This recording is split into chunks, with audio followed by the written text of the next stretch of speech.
This is a movie that deserves multiple rewatches.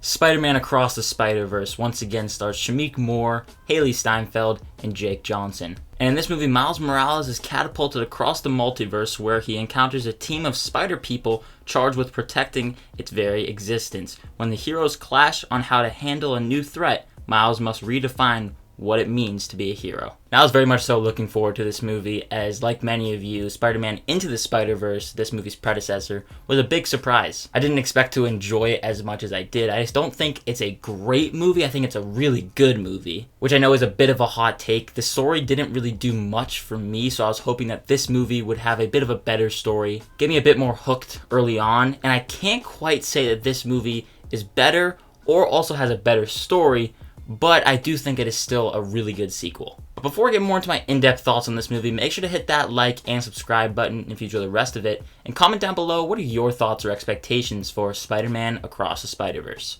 But let's keep talking about the movie. Now, I definitely want to start off by saying that this movie is a lot in terms of story and also runtime. It's one of the more longer animated movies in recent memory, and I found that the real story doesn't kick in until later on in the movie. I won't get into specifics of it, but this is a part one of a two-part story. So the real story that kicks in that's going to obviously carry on to the next movie doesn't really happen until later on. So the first hour and a half or so, there's a lot of meandering. The story as a whole is messy, and characters don't get as much spotlight as I wish they would have. Specifically, and no pun intended, the character of Spot, who is the villain of this movie. He needed more time as a character, especially if you wanted the audience to care for him. You get a little bit here and there, but I didn't really feel that he was much of a villainous presence. I'm sure in the sequel he's going to have a much bigger role, and I definitely think that that was the goal, but if you want to include him in this movie, you got to set him up at least a little bit more. In the case of this movie, it kind of felt like he was shoehorned into a lot of the overarching story just so they could set up the next movie. When it comes to this movie being a sequel, I'd argue it's even funnier than its predecessor. The first hour and a half is a lot more jokes, and then there's a bit of a huge tonal shift where it starts to get pretty dark. And so that can feel like a lot, especially to younger audiences. To me, it didn't bother me all that much. And I can't emphasize enough how stunning the animation is.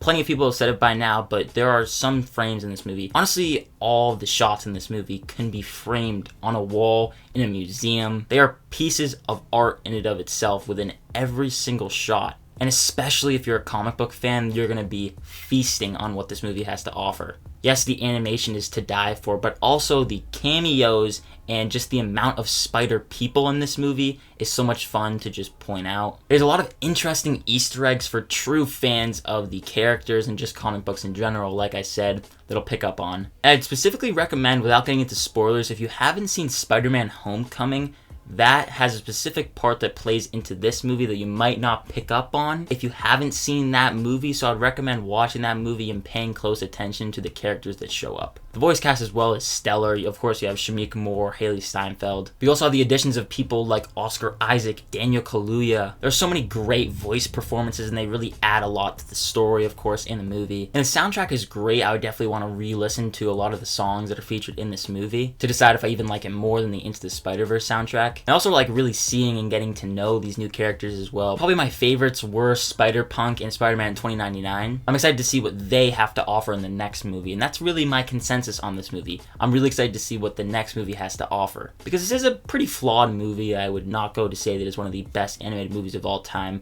nor one of the best comic book movies. I do really like the main conflict that, like I said, kicks in way too late in the movie. It's a very compelling conflict that I won't spoil too much about it, but Miles has to fight off most of these Spider-Man like you've seen in the trailer, because Miles finds out that from these spider people, someone close to Miles is going to die. And he has to make a very big decision where he will either save this person that's very close to him, or the rest of the multiverse will start falling apart because of his just one singular choice. We've of course seen a lot of multiverse comic book movies play into that recently. That doesn't mean that this trope feels overused now by when you get to this movie. And like I mentioned in the intro of this video, I do want to rewatch this movie. It's a movie that I feel like requires multiple viewings to not only pick up on little Easter eggs here and there, but also just to see if I like it even a little bit more, a little bit less maybe. Like I said, I'm not quite on the train that thinks this is one of the best movies ever. That does no means diminish the fact that I still found a lot to enjoy in this one. And like I said earlier, I can't wait to see what the third movie has to offer. I'm going to give Spider-Man Across the Spider-Verse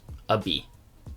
I hope you guys enjoyed this one, maybe even more than I did. Make sure to let me know down below in the comment section what did you think of it. I want to thank you so much for watching this review, and again, if you did enjoy it, make sure to hit that like and subscribe button, as well as that notification bell so you don't miss any further videos. And as always, look forward to more videos and reviews coming soon. My name is Ben, people call me Meteor, and I'll see you guys in the next one.